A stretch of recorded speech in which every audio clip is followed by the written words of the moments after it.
বাংলাদেশ নিয়ে ভারতের মলম বিক্রেতা ময়ূখ রঞ্জন এবং বিজেপির শীর্ষ সন্ত্রাসী শুভেন্দু যে কথাগুলো বলতেছে, বাংলাদেশকে যে তুচ্ছ তাচ্ছিল্য করতেছে, এর জন্য দায়ী বিএনপি, আওয়ামী লীগ সহ দেশের দলগুলো।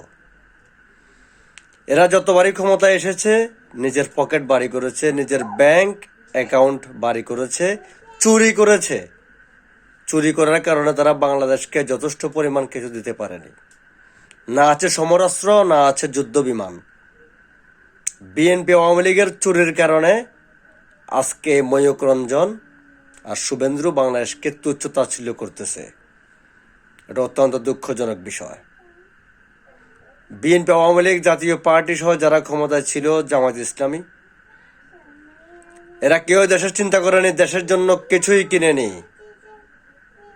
এরা নিজের চিন্তা করেছে, নিজের ব্যাংক ব্যালেন্স ভারী করেছে, দেশের জন্য ভারী কোনো অস্ত্র কিনেনি। যদি বাংলাদেশ দেশের জন্য, এই আওয়ামী লীগ বিএনপি ক্ষমতা থাকাকালীন যদি দেশের জন্য ভারী অস্ত্র কিনতো, আজকে শুভেন্দু ময়ূখ রঞ্জন বাংলাদেশকে তুচ্ছ তাচ্ছিল্য করতে পারতো না।